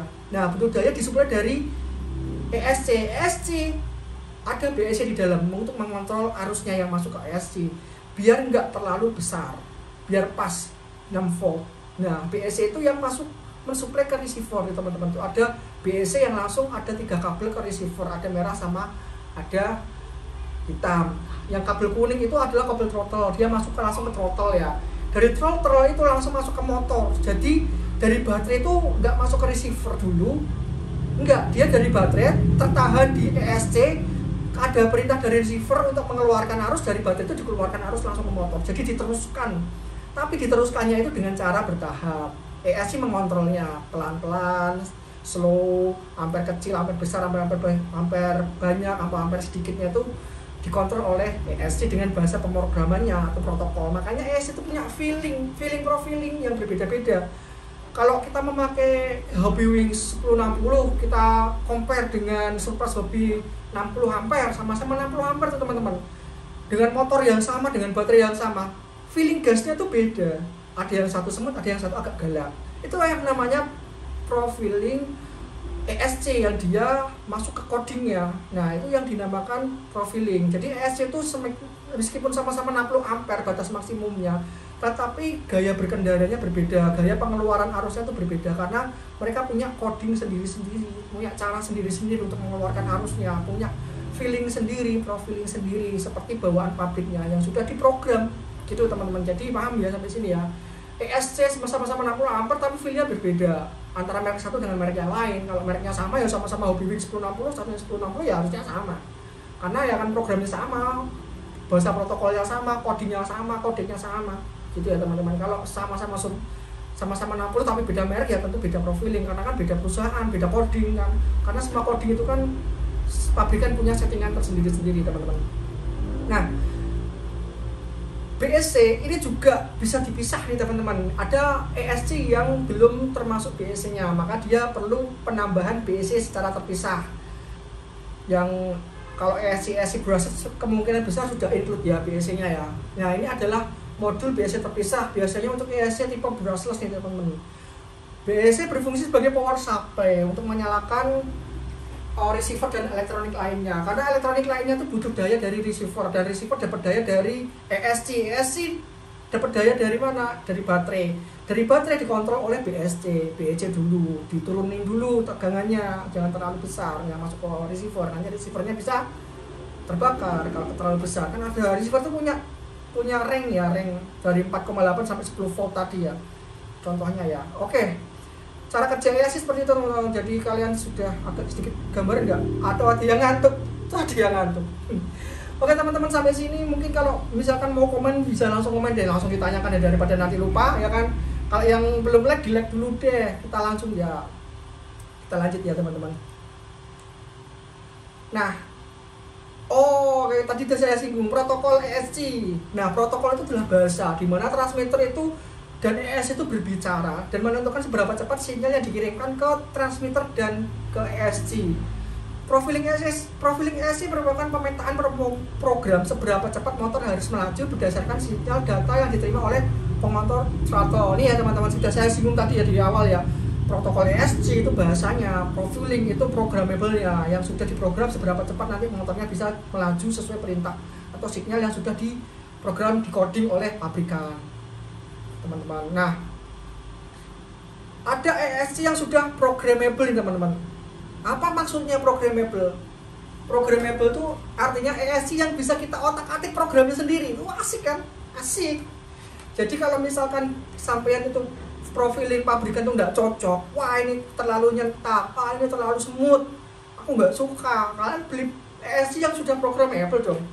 Apa ESC ini sudah support untuk diprogram secara mandiri. Nah, ESC ini tak kasih contoh seperti Hobbywing 1080 ya teman-teman. ESC ini sudah ada fiturnya program card. Nah, program card itu adalah program card di mana program cardnya itu bisa memprogram ESC berdasarkan settingan yang kita mau, kita suka-suka. Di situ ada 16 macam item yang bisa kita ubah-ubah, dari tarikan awal, tarikan tengah, tarikan akhir, rem, mau disc brake, mau braking, kita mau punch, kita mau setting limiter baterai, kita mau setting banyak banget nih teman-teman, mau setting BEC-nya keluarnya berapa volt. Kalau mau pakai servo yang high voltage, kita kan harus setting BEC-nya yang lebih tinggi ya, biar servonya tuh nendang gitu ya, biar kuat gitu. Itu bisa di situ di programmable. Kalian bisa setting suka-suka tuh ESC-nya.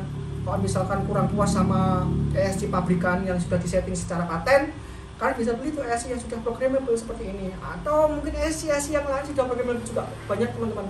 Nggak cuma Hobbywing ya, saya kasih salah satu contoh aja ya teman-teman.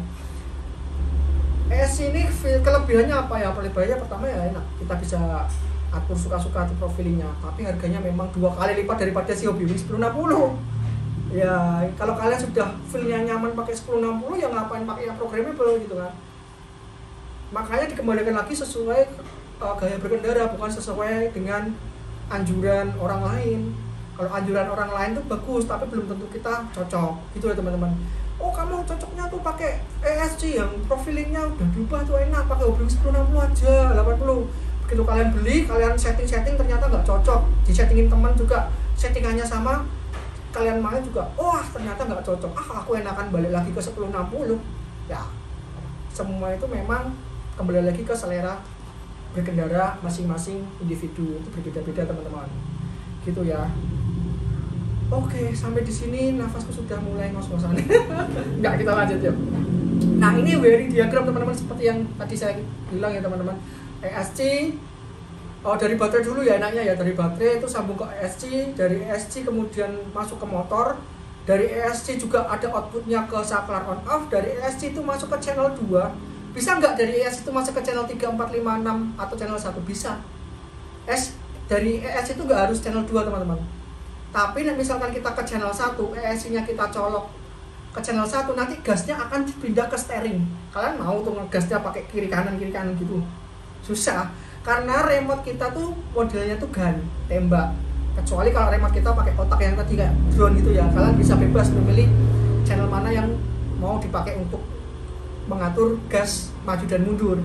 Kalau di remote tembak, memang idealnya itu di throttle-nya, karena memang didesain untuk gas maju dan mundur. Kalau kalian mau pindah ke channel 5 bisa nggak? Bisa, nanti kalian gas maju mundurnya di channel 5 loh, pakai tuas potensio tuh. Ke kiri maju, ke tengah off, ke kanan nanti jadi mundur gitu. Bisa teman-teman, jadi nggak harus di channel 2. Karena idealnya channel 2 itu karena throttle atau remote kita gun, tembak.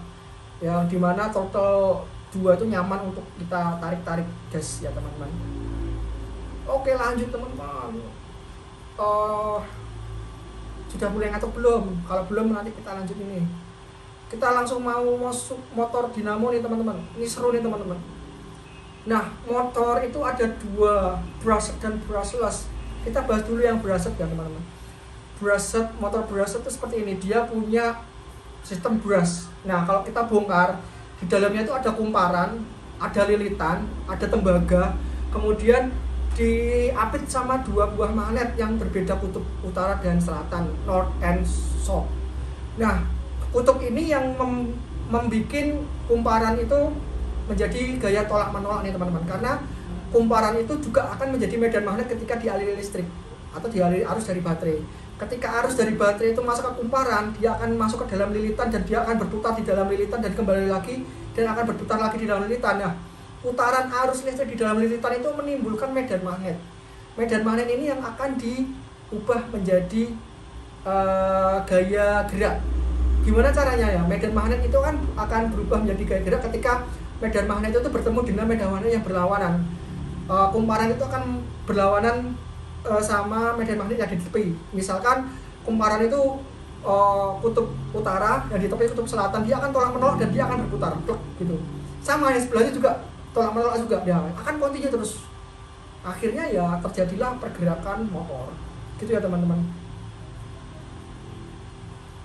Nah, seperti ini teman-teman untuk animasinya. Jadi dia bisa bergerak ketika terjadi perbedaan antara kutub utara dan selatan yang terjadi di dalam kumparan. Nah, kenapa bisa terjadi? Karena di situ ada brush yang mengalirkan kumparan itu listrik ya.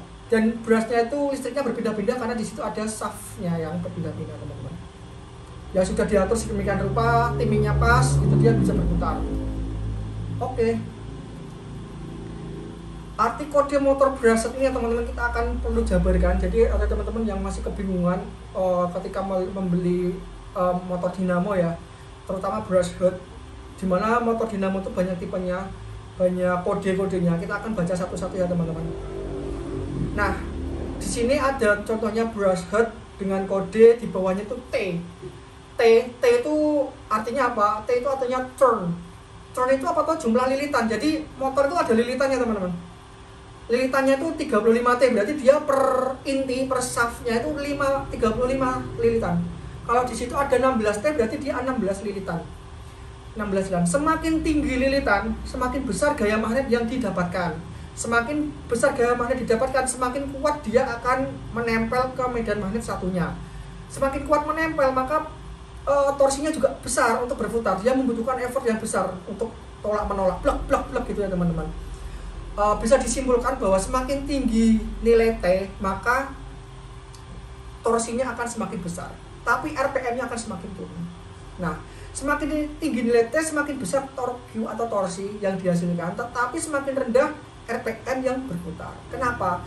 Karena magnetnya tadi berputar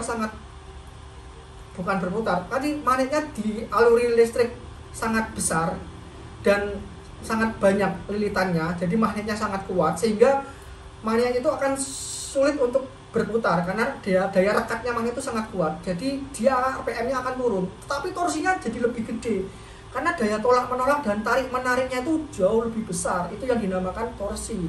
Karena daya tarik menarik magnet dan daya dorong tolak menolak magnet itu dinamakan torsinya teman-teman. Jadi diubah menjadi torsi, kekuatan motor itu untuk berputar. Jadi perputarannya semakin rendah, semakin pelan, tetapi dia mampu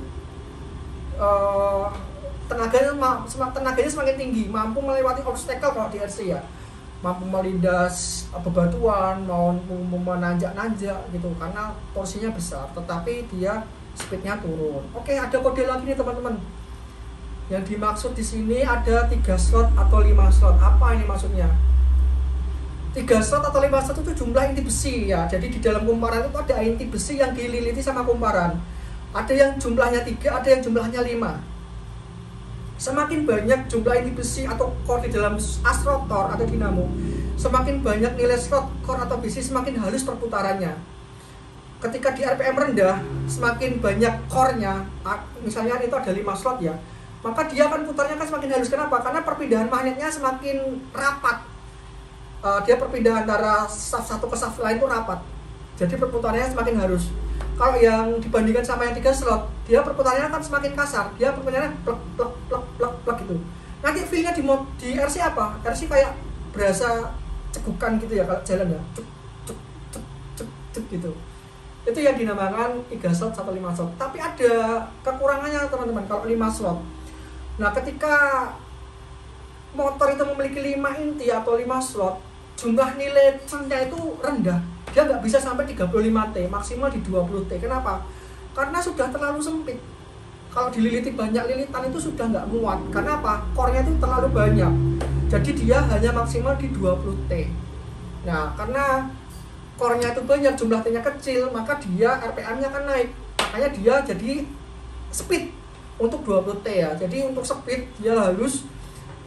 Cocoknya untuk apa? Ini cocoknya untuk gearbox dengan rasio tinggi ya. Jadi RPM bisa diubah menjadi torsi ya. Ini enak banget karena nanti jadi halus nih teman-teman. RPM jadi diubah jadi torsi karena nanti di situ ada rasio gear dan dia RPM-nya akan diturunkan oleh rasio gear dan diubah menjadi torsi yang besar. Nah, ini lebih cocok untuk gearbox yang memiliki FDR atau final drive rasio yang tinggi. Apa tuh FDR? Nanti kita akan bahas teman-teman di gearbox, tenang aja. Kita akan singgung di awal-awalnya aja karena mungkin nggak kita singgung karena ini sangkut pautnya dengan gearbox juga. Kalau dengan 35T itu kita bisa nya di 3 slot. Nah, enaknya apa? Enaknya kita bisa dapat torsi tinggi tanpa harus memiliki gearbox yang rasionya tinggi. Gearbox rasio rendah pun nyaman juga. Karena apa? Karena torsinya motor sudah besar 35T. Dia juga besar, dia mampu melindas obstacle dan lain-lain tanpa perlu gearbox yang FDR-nya nggak terlalu tinggi-tinggi banget lah. Efeknya apa? Efeknya ya nanti motor kalau pelan dia akan berasa kayak cekuk gitu, tapi teman-teman, tapi berasanya ya smooth lah.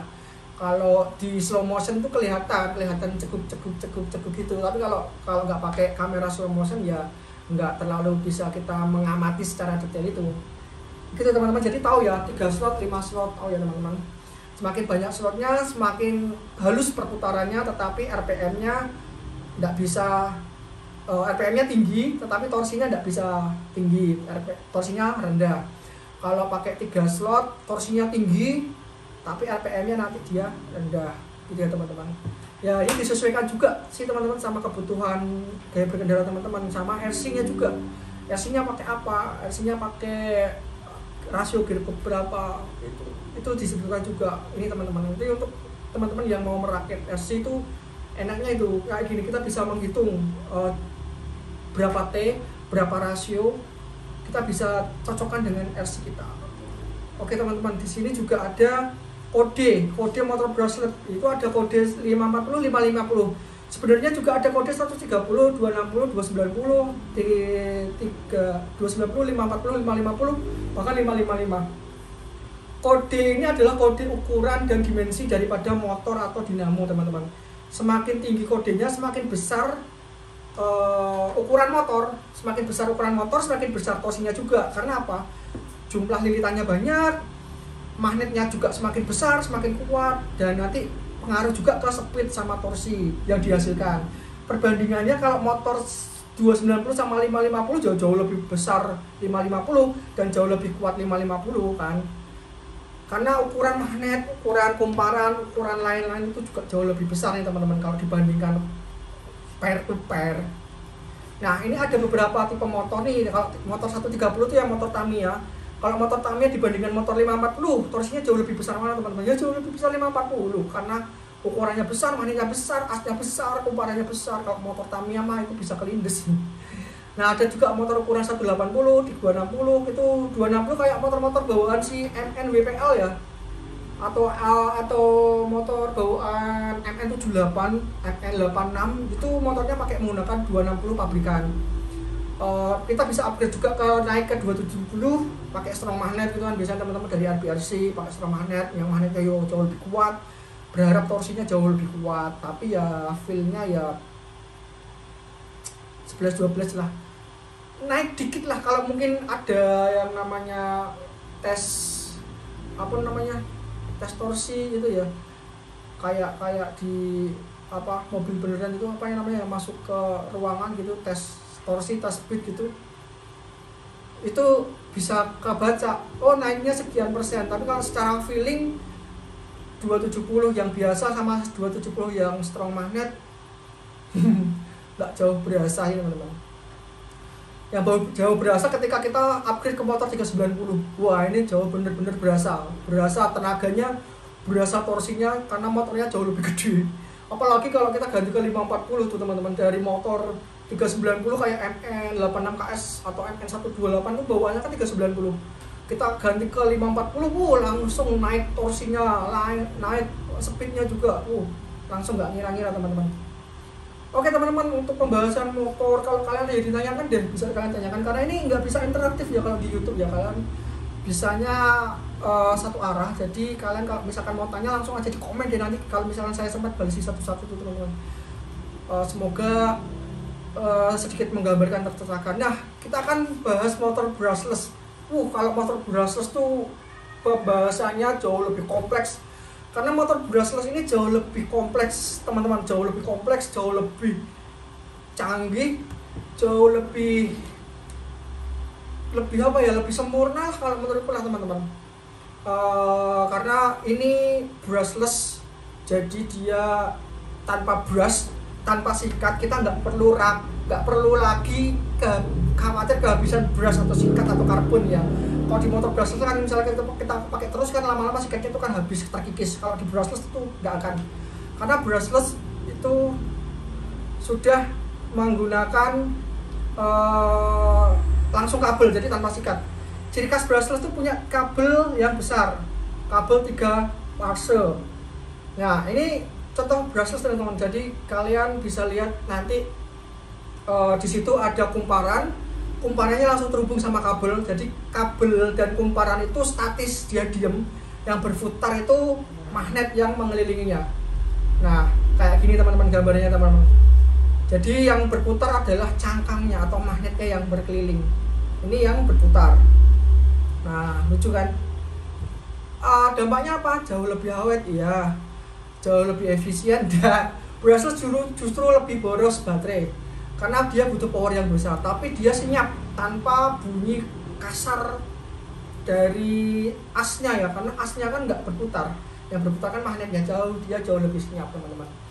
Untuk gambaran lebih 3D-nya seperti ini teman-teman. Jadi di dalamnya itu ada magnet dan dialiri listrik secara bergantian. Kemudian magnetnya akan berubah-ubah, yang akan mempengaruhi magnet di sekelilingnya yang juga akan berubah-ubah. Kemudian akan menghasilkan gaya tarik-menarik dan tolak-menolak secara kontinu dan memutar magnetnya secara kontinu pula. Gimana teman-teman untuk brushless sistemnya? Keren ya, karena dia memiliki banyak kumparan, dia banyak as inti di situ. Itu ada berapa? 1, 2, 3, 4, 5, 6, 7, 8, 9, 10, 11, 12, 13, 14. Ada 15 slot. Kalau di brush head tadi maksimal 5 slot. 3-5 slot. Kalau di brushless dia ada 15 slot, dimana dia perputarannya jauh lebih halus. Perpindahan antar magnet dia kan jauh lebih dekat, kan jauh lebih rapat dan jauh lebih halus lagi. Lebih enak lagi nih teman-teman, nyaman. Nah, dari brushless outrunner kita akan beralih ke brushless inrunner. Apa tuh brushless inrunner? Brushless inrunner itu brushless yang yang berputar bukan cangkangnya lagi, tapi as dalamnya.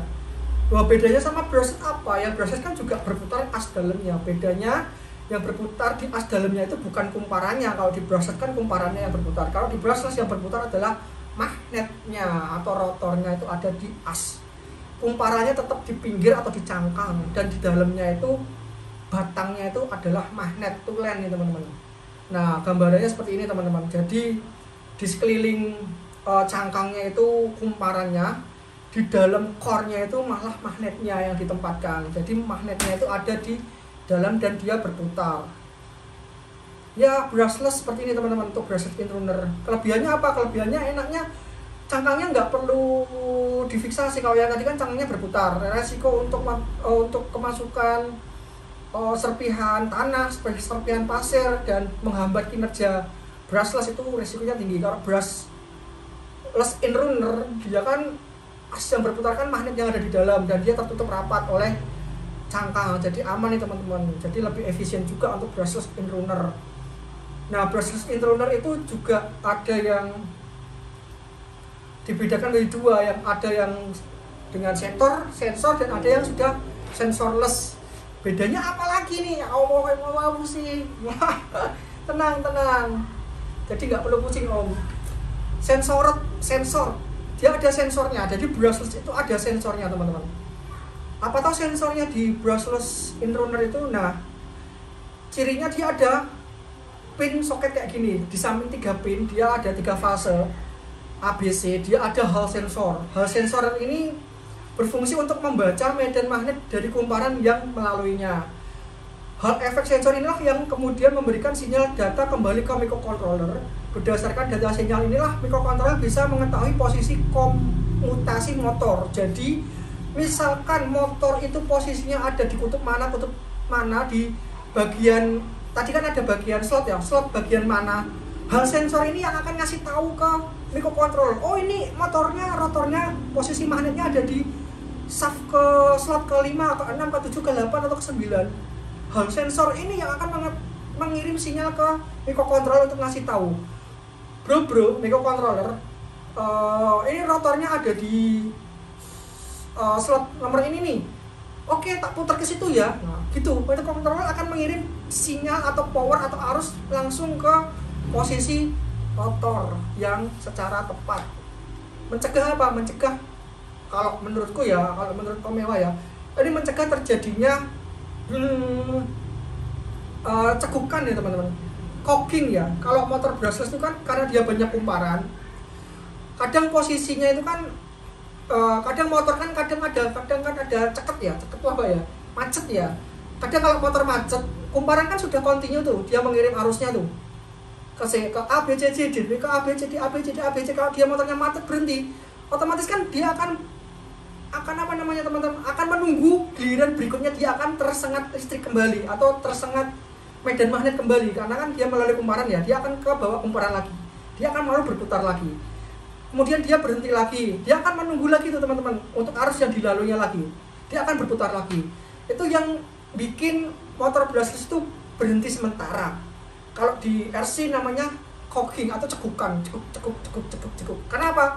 Karena posisi as rotor itu pada saat diputar dia belum mau berputar, kemungkinan mungkin beban terlalu berat, mungkin dia seret dan lain-lain, banyak faktor. Nah, dengan adanya hal sensor ini yang akan memberitahu si microcontroller, bro jangan lewat, bro kepunjulan bro kelewatan, balik lagi, dia masih di sini rotornya. Kalau dia masih cekek di situ, dia akan mengirim arus ke situ terus sampai motornya itu mau berputar. Gitu teman-teman. Penting nggak hal sensor? Ya penting. Karena inilah yang bikin motor brushless itu smooth.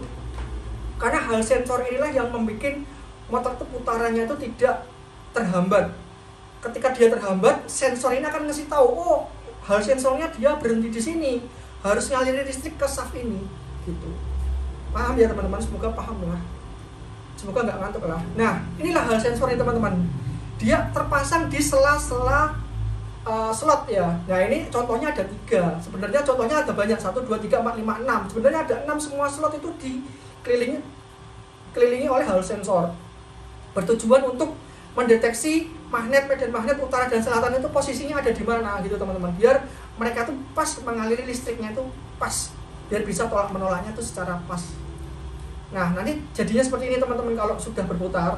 Hal sensor juga bekerja, dia mendeteksi rotor, terus kemudian fase H1, H2, H3 itu ABC ya, itu mengaliri arus listrik secara kontinu. Dia modelnya segitiga gitu ya teman-teman, segitiga berlawanan terus gitu, kontinu terus.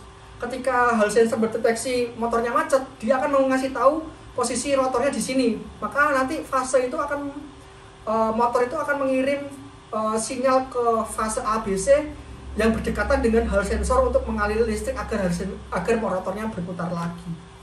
Gitu teman-teman. Ribet gak sih? Ya seperti ini teman-teman. Untuk canggihnya si brushless dengan sensor, dia sudah support VOC namanya kalau bahasa bahasa apa namanya teman-teman, bahasa marketingnya tuh VOC itu anti choking gitu, anti cocking gitu. Motor anti cocking ya, karena anti cekukan, karena ada hal sensornya teman-teman. Nah untuk pemasangan seperti ini, jadi motornya banyak kabel, jadi ada 3 kabel fase ditambah kabel sensor yang macamnya banyak, tergantung kabelnya itu ada berapa sensor di dalam, H1, H2, H3, H4, H5, H6, H7, ada berapa sensor, nanti dia masukin ke situ teman-teman, tergantung berapa shaftnya atau berapa ya slot di dalam kumparan motor brushless ya. Oke teman-teman, sekarang sensorless tanpa kabel sensor ini jauh lebih sederhana lagi teman-teman. Resiko cocking enggak ya, resiko cocking, tapi harganya jauh lebih murah.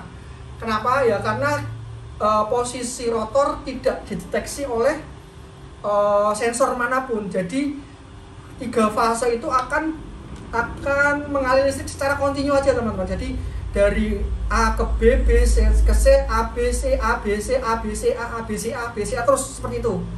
Nah, AC B gitu terus, muter gitu terus. Entah nanti motornya macet, entah nanti motornya berhenti, dia akan muter terus seperti itu.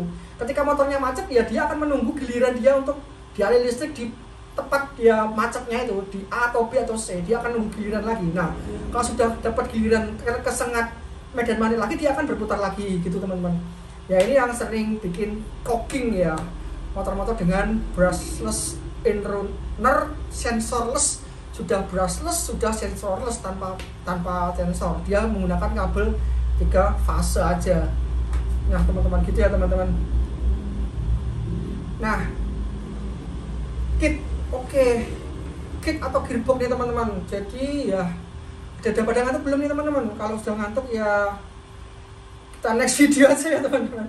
Oke teman-teman, kita akan lanjut part 2 aja teman-teman. Jadi jangan lupa klik like dan subscribe Om Ewa ya teman-teman. Kita akan lanjut part 2 aja teman-teman. Sampai di sini dulu ya, ini sudah pembahasan sudah terlalu lama, takutnya nanti kalian bosen. Kalau ini nanti rame, ada 200 komen, ada yang penontonnya banyak, saya akan lanjut part 2. Kalau misalkan ini nanti sepi dan landai-landai aja ya, nanti cukup di sini aja teman-teman ya. Mungkin kalian sudah paham semua lah.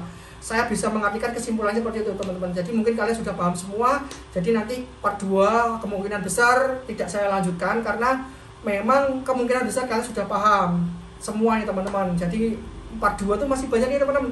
Ada kit, ada gearbox, belum kita membahas baterai, membahas servo, macam-macam servo, macam-macam baterai, terus kita cara merakit baterai juga, terus gearboxnya ada berapa rasio gear dan lain-lain. Kalau misalkan teman-teman menginginkan part 2 dilanjutkan, tulis komentar deh. Kalau komentarnya rame, nanti kita akan lanjut part 2 nih teman-teman. Karena pembuatan video ini memang butuh waktu yang sangat lama, jadi ya memang mohon maaf sekali, kita sambung di part berikutnya aja. Terima kasih attentionnya, terima kasih buat kalian sudah nonton dari awal sampai akhir. Semoga kalian dapat gambaran dan kalian tidak ngantuk ya. Yang jelaskan aja sampai ngos-ngosan. Semoga kalian tidak ngantuk juga. Terima kasih attentionnya, terima kasih juga kalian sudah berkorban. Lihat ini dari awal sampai akhir tuh udah habis berapa kuota, jangan lupa cek kuotanya ya. Terima kasih, thank you very much, dan semoga ada gambaran. Kalau ada yang ditanyakan bisa kalian komentar. Oh ya, jangan lupa juga subscribe si RC GSM teman-teman. Subscribe juga RC GSM di mana dia menampilkan beberapa unboxing RC terbaru teman-teman. Beda sama Om Ewa. Kalau Om Ewa tuh oprek-oprek sama edukasi sama sharing-sharing ya. Channel renyeh lah. Channel RC GSM tuh channelnya dimana dia unboxing RC terbaru, dimana dia off-road dengan RC standar pabrikan. Kalau kalian bingung memilih RC, kalian bisa cari referensi di channelnya RC GSM deh. Di sana banyak banget RC. Mungkin ada salah satu RC jadi pilihannya, mungkin jadi RC yang sekali pandang langsung suka. Jangan lupa kalau sudah suka kalian check out. Oke, see you next time, sampai jumpa, salam mewah dan selamat menikmati edukasi ini. Next time kita sambung lagi. See you, bye bye next time. Ciao. Salam satu remote ya. Bye bye.